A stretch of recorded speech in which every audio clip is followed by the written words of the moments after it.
Thank you, Senator. I, too, am really pleased that President Obama and Mrs. Obama have come down to Dallas.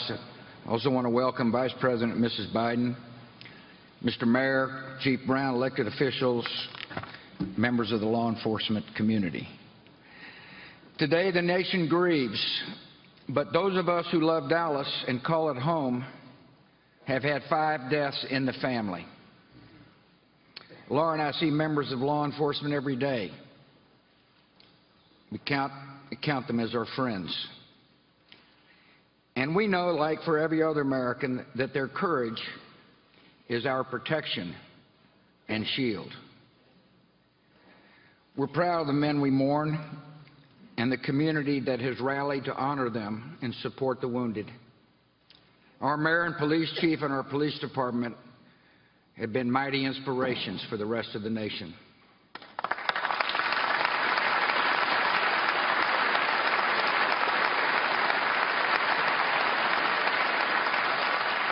These slain officers were the best among us. Lauren Ahrens, beloved husband to Detective Katrina Ahrens and father of 2. Michael Kroll, caring son, brother, uncle, nephew, and friend.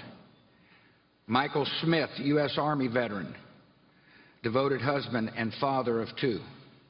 Brent Thompson, Marine Corps vet, recently married. Patrick Zamaripa, U.S. Navy Reserve combat veteran, proud father, and loyal Texas Rangers fan.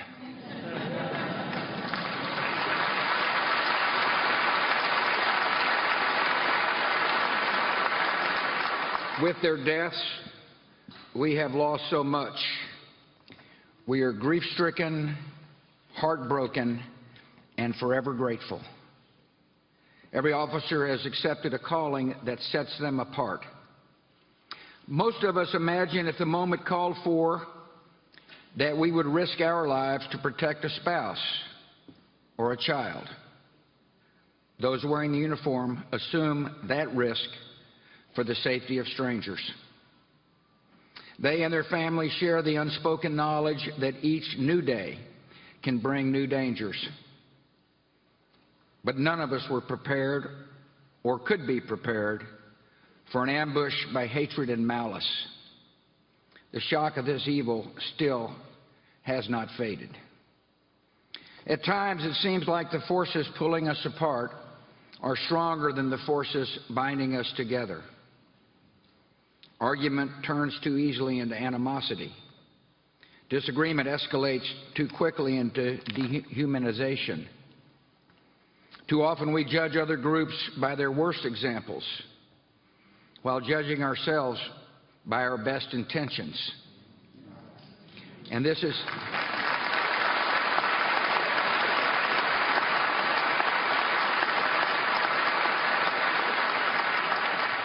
has strained our bonds of understanding and common purpose. But Americans, I think, have a great advantage. To renew our unity, we only need to remember our values. We have never been held together by blood or background.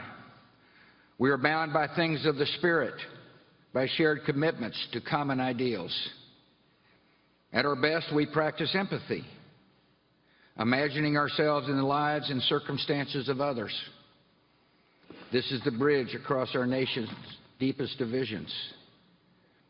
And it's not merely a matter of tolerance, but of learning from the struggles and stories of our fellow citizens and finding our better selves in the process.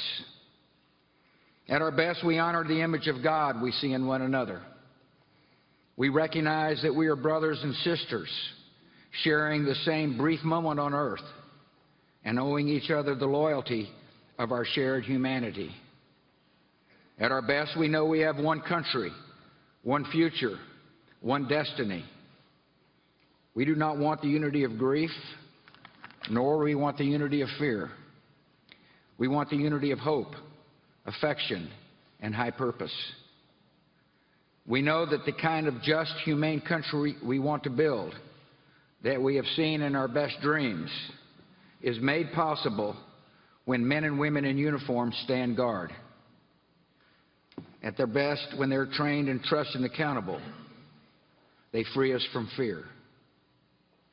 The Apostle Paul said, "For God gave us a spirit not of fear, but of strength and love and self-control." Those are the best responses to fear in the life of our country. And they're the code of the peace officer. Today, all of us feel a sense of loss, but not equally. I'd like to conclude with the word of the families, the spouses, and especially the children of the fallen. Your loved one time with you was too short. They did not get a chance to properly say goodbye. But they went where duty called. They defended us, even to the end. They finished well. We will not forget what they did for us. Your loss is unfair. We cannot explain it. We can stand beside you and share your grief. And we can pray that God will comfort you with a hope deeper than sorrow and stronger than death. May God bless you.